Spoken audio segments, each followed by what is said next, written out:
Hi, this is Jen Rubin, and this is Jen Rubin's Green Room. Isn't it fun now to talk about the news? It's not all drudgery. It's not fear. You don't have to watch the candidate of your choice, who is not Donald Trump, I am assuming, with one eye squinted and your ears practically closed. No, it's a joy to watch politics, and it's a joy to watch politics done well. And that's what strikes me about the Kamala Harris campaign. In just over a week, they have gone out on social media. They have whipped up enthusiasm. They have raised hundreds of millions of dollars. They have put together these calls, the last one being the white dudes call. They have really, I think, tapped into a hunger among not just Democrats, but independents for someone other than two old guys as candidates. And I think she has been able to free herself from the constriction of being vice president. She can say what she wants. She can say it in the way she wants. And I think she's shown real flair, real zeal and joy in the campaign, as well she should. After all, this is an opportunity for a bipartisan, multi-ideological, multiracial, multi-religious coalition of Americans. And we shouldn't diminish the opportunity we have to create something that is not only not Donald Trump, but that's something better. We spend a lot of time talking about the dangers to American democracy. And to be sure, Project 2025 is a real menace. Trump is a menace. But there's also a lot of positive things that could come out of this campaign. And I think we're just beginning to see it.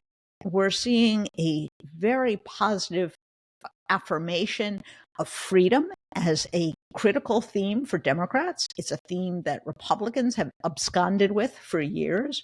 We're seeing a reaffirmation of inclusiveness, that it's not cool to denigrate women. It's not cool to denigrate people without children. We are also seeing, I think, a better restatement of the achievements of the past 4 years than we were able to perhaps get from President Biden. We're hearing more about the economic success, the success in beating crime, in reducing border crossings. So there's a lot to be very happy about. There's a lot to be cheery about. And perhaps the most fun is watching all of these vice presidential contenders kind of audition on television, on podcasts, all over the place. And I gotta say, Democrats are very fortunate. They have a very deep bench. Someone asked me the other day who I prefer, and the answer is they're all good. I really don't have a favorite. They all come with certain strengths. There are certain weaknesses, as any candidate does. If you, for example, choose Josh Shapiro, who I like very much, you're then opening up the governorship of Pennsylvania. If you choose Mark Kelly, you're opening up a Senate seat in the swing state of Arizona. So there's no perfect choice. But what all of these guys are doing, and frankly, they're all guys, is, I think, kind of the Clinton-Gore phenomenon. And that is, they are amplifying the message. They are reinforcing her relative youth, her enthusiasm, her take no prisoners kind of campaigning, the reaffirmation of shared values, the reaffirmation that we have a democracy to defend. And so I think the pairing, whoever it is, will help reinforce the Kamala Harris message. And perhaps by this time next week, we'll know exactly who that person is. And word comes that she will go out on the campaign trail with that person.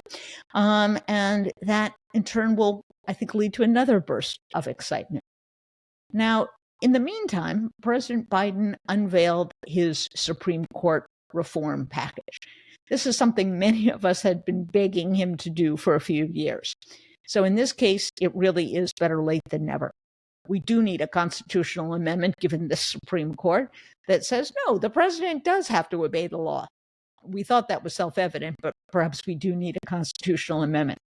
We should have a mandatory ethics code. After the absolute greed, the monstrous corruption that we have seen from at least two justices, it's time to have a firm, clear code of ethics, the same code that every other judge in the federal bench must abide by, and some outside supervision.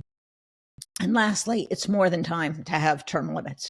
Frankly, I don't think the founders ever envisioned putting 30-year-olds or 35-year-olds or even 40-year-olds on the court and having them last for 50 years.